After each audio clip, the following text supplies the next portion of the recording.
a pretty known fact that the Jews are God's chosen people, that the Jewish homeland is Israel, that the Jews believe in the Old Testament, and that the Old Testament is about Jews.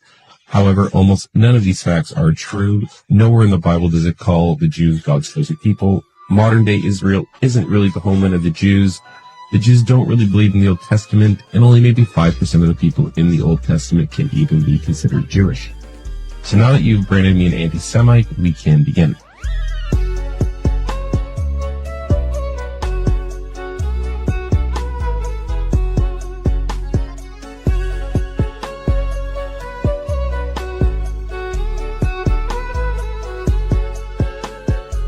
As to the origin of the present Jews in Palestine, he states that those Jews derived from Eastern Europe, and many of the Jews that today live in the reconstituted state of Israel come from Eastern Europe, are not descendants of the Judeans or the lost tribes of Israel, but rather descendants of the Khazars. Who are they? They were a nation most people do not even know of. He writes, the so-called self-styled Jews in Eastern Europe in modern history cannot legitimately point to a single ancient ancestor who ever set even a foot on the soil of Palestine in the era of Bible history. Research also revealed that the so-called or self-styled Jews in Eastern Europe were never Semites, are not Semites now, nor can they ever be regarded as Semites at any future time by any stretch of the imagination. What secret, mysterious power has been able for countless generations to keep the origin and the history of the Khazars and the Khazar kingdom out of the history textbooks? Did you ever learn about it at school? I never learned about it. And out of classroom courses in history throughout the world, the origin and the history of Khazars and the Khazar kingdom are certainly incontestable historical facts. You have to do some cross-checking. Even the Jewish Encyclopedia is quite explicit about it. So the expression anti-Semite literally means against Shem or his descendants. However, being anti-Jewish isn't the same as being anti-Semitic. So Shem is the son of Noah, the guy who built the ark when Mesopotamia flooded. The Sumerian kingdom would be destroyed by the flood, and the Semites would descend from the Caucasian mountains and establish the Akkadian Empire. Just like what the Israelis and the Satanic fools are over there doing. They think they own that land. If you own the land over there, then why do you have to kill people to keep it? Why do you have to put all these glass dome things to protect it? If it was your land, you wouldn't have to do this type of shit. Okay? If God gave you this land, he would protect it, not your iron dome shit. Shem would have children, and one of his descendants would be named Eber. He would be the father of the Hebrew people, and the Semites would be called by his name. Eber's line would eventually give birth to a man named Abraham.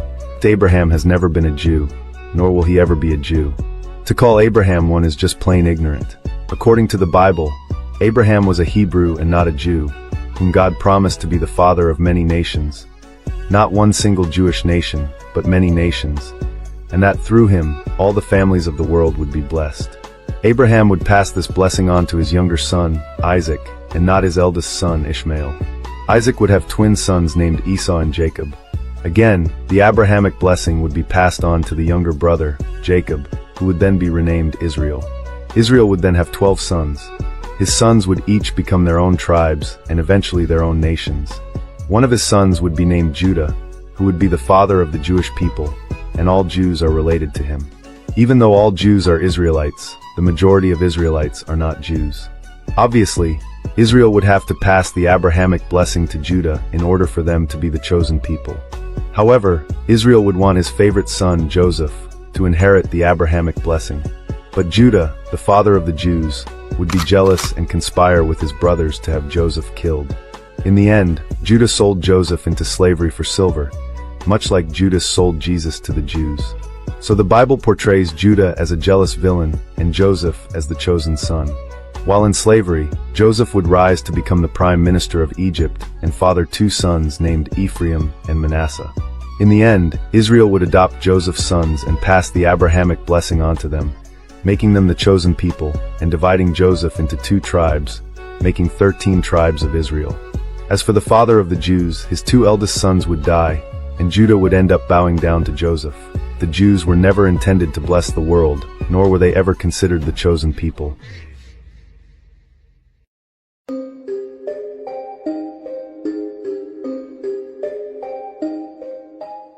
Was a man by the name of Theodor Herzl, H-E-R-Z-L. He was the founder of Zionism.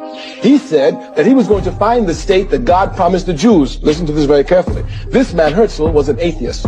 He believed that there was no God. He said God did not exist. Now, how is it that a man who believes that God does not exist is going to find a state that God promised to his chosen people? I tell you, this man is Satan in disguise. Zionism is a satanic movement. It is devil. It is imperialism. It is racist. And mind you, they don't even believe Daddy's real. But they're seeing things. I'm talking about the cabal, the dark satanic Israeli deep state. Whoever y'all think y'all want to be, blah, blah, blah, blah, blah, worshiping this and worshiping that. They don't believe in God. It has gone and taken the lands of the Palestinian people and through terrorism has driven them out. And through terrorism, it maintains its power. And the United States of America, with over 6 million homeless, sends to Israel billions and billions and billions of dollars everywhere to bomb Palestinian people while homeless people are here and unemployed are here. Zionism is going to raise this war and make the people of America become clear to what it is and become anti-Zionist and stop the aid to Israel and use the money to take care of the homeless in this country. Everything is going to be exposed. They're going to show everybody for what they really are, who they really are. Rothschild banking, reptilian, satanic. They're all in the same group, and they all believe that that's their promised land. However, they don't believe in God. So, what the fuck is really happening here? Just like the Northern Kingdom, the Jews would fall into sexual immorality and start sacrificing their children. The reptilians were the ones that are making the white race do what they're doing. They're making the Israeli satanic races do what they're doing. And then you got the Draco reptilians. So they're the ones that are behind the people that are doing it. They don't really have nothing to do with the race. It's the entity within the races. What a lot of people don't know is that the queen reptilian breeds with her own offspring. Ew. And then what happens is her offspring are then put into these locations all around the world to infiltrate. They all come through the Israelis, through the satanic, the Jews that call themselves Jews and are not. So that's who they are. And that's why if one of them gets taken out, they just replace with somebody else that follows orders because they used to come from the head queen. And it wasn't Queen Elizabeth. It was a head reptilian queen on a different planet. We had to take those individuals out first before we can even start the process here. And we did. So the queen on the other planet, is she still with us or? Okay. By the way, Netanyahu, Gallant, Smotrich, Bendiv, all you little arrogant boys, plus from Ben Gurion to Golda Meir, none of you are Semites. You're Ashkenazi Jews from Eastern Europe, northeast of Turkey. You're Khazars. The Semites are Palestinians from the Mesopotamia region. Is that correct, Judge? Yes, it is historically and etymologically correct. He who pays the piper calls the tune.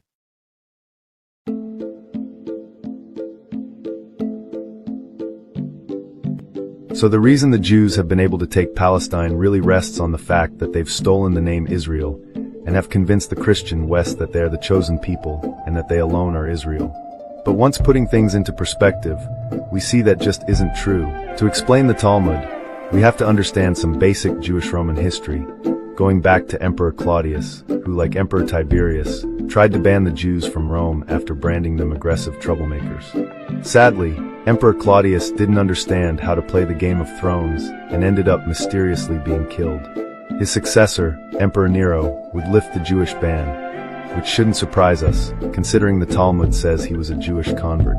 Nero and his Jews would engage in some of the most barbaric acts known to man. Just to give you an idea of how crazy this pro-Jewish Roman emperor was, Nero burned down Rome and blamed it on the Christians, causing them to be tortured and killed in the worst ways imaginable. He murdered his entire family, then kicked his pregnant wife and unborn child to death, and then castrated a young boy named Sporus and forced him to dress like the wife he had just murdered. With the coming of Jesus, the Jews would divide into two main groups: those who believed that Jesus is the Messiah, and another group of Jews who rejected this claim, believing that their Messiah would come wielding a sword to destroy the Romans and set up a Jewish empire, which is what led the Jews to revolt against Rome in the first place, and they just didn't want to pay taxes. After their failed rebellions, the Jews would retreat to Babylon, creating the religion we know today as Judaism, making Christianity older by about 200 years. The Jews would argue and say that the Talmud is the oral law that was passed down orally without any mistakes since the time of Moses, before finally being written down between 200 and 400 years after Jesus. This would place the Jews in first place above the Muslims for the longest, most successful game of broken telephone ever played. The Talmud speaks of its love for Christians by calling the mother of Jesus a whore and calling Jesus a bastard sorcerer who is in hell, boiling in human shit. The Jews have always known throughout history that if Christians knew what was in the Talmud, it would make Christians very angry. And so the Jews were able to conceal a lot of their most blasphemous statements about the Lord Jesus Christ because people didn't speak Hebrew. Keep in mind that the Talmud was written hundreds of years after Christ lived. And so it has references about Jesus in it, and they are hateful, blasphemous references. According to the Talmud, Jesus was the product of adultery, the bastard son of Mary and a Roman soldier named Pantera. He spent his early life in Egypt, where he learned black magic, idolatry, and sorcery. Jesus was born to a whore. Mary was a whore. She had sexual relations with many men. The father was a Roman centurion. The Talmud further blasphemes the Lord Jesus by calling him a fool and comparing him with Old Testament villains such as Balaam, Ahithophel, Doeg, and Gehazi. Does the Talmud talk about the Jews killing Jesus? Or vaguely, but Maimonides believes that the Jews killed him, that the Jews executed him because of certain of his doctrines and so forth. Do you believe that the Jews killed Jesus? It's possible the Jews did kill Jesus. Right. So okay. Let's say they did. All right, maybe he deserved to die. Maybe he was a troublemaker. Let's assume we did. So we killed somebody. The Talmud actually gloats about Jesus dying young. The passage reads, "Hast thou heard how old Balaam was? He replied, Bloody and deceitful men shall not live out half their days. It follows that he was 33 or 34 years old." And you say, wait, that passage says Balaam, not Jesus. But look at the footnote at the bottom of the page. Balaam is frequently used in the Talmud as a type of Jesus. Not only that, but in the Jewish Encyclopedia, Volume 2, page 469, under Balaam it says, Balaam given to Jesus in Sanhedrin 106b and Gittin 57a. Peter Schaeffer states in his book, Jesus in the Talmud, that there can be no doubt that the narrative of the execution in the Talmud refers to Jesus. In fact, the book states, there is no reason to feel ashamed because we rightfully executed a blasphemer and idolater. Jesus deserved death, and he got what he deserved. The people are crying out. A mass throng of thousands and thousands of the Jews are crying out, crucify him. And he says, shall I crucify your king? We have no king but Caesar. I am free from the blood of this just person, said the Roman Pilate. His blood be on us and on our children. That's what they said. It states in there that Jesus corrupted Judaism. And as punishment for his crimes, he is now in hell, burning in fiery excrement. And he shall so be forever and ever. They hate Jesus Christ. They hate the name. So I think it's because they are children of the devil, not children of God. And therefore the devil, look at the hatred he has for Christ. So what do you think his children are going to have? In the Jewish religious book, the Talmud, it says that non-Jews or goyim are filth, niddah, dogs, cattle, pigs, beasts, and monkeys. Killing them is allowed, it says. Murdering goyim is like killing a wild animal. And it says Jews may kill and rob non-Jews. When a Jew murders a Gentile, Scythian, there will be no death penalty. What a Jew steals from a Gentile, he may keep. There are several pedophilia laws in the Talmud that say sex with children is permitted. A Gentile girl who is 3 years old can be violated. Sexual intercourse with a little girl is permitted if she is 3 years of age. When I read this, it rattled me for days. I was shocked. But it might explain the pedophilia epidemic in Hollywood and the UK. Rape is also permitted in the Talmud when performed on non-Jewish women. And there is a very suspicious law in the Talmud which says, to communicate anything to a goy about our religious relations would be equal to the killing of all Jews. For if they knew what we teach about them, they would kill us openly. The driving force behind the New World Order, a Zionist ideal, is thought to be this law. Jehovah created the non-Jew in human form so that the Jew would not have to be served by beasts. The non-Jew is consequently an animal in human form and commanded to serve the Jew day and night. You know, like we were just talking about, you got the entire world is against Israel. Right. And, you know, their Bible mentioned that. Their Bible also mentioned that a lot of people will come to Israel's aid. No. Because, you know, it was their Bible that said that, not Daddy. Yeah. The cabal's done. They're so fucking done. Daddy gave them so many chances to do the right thing and they didn't. And it doesn't really matter what they want because we already won.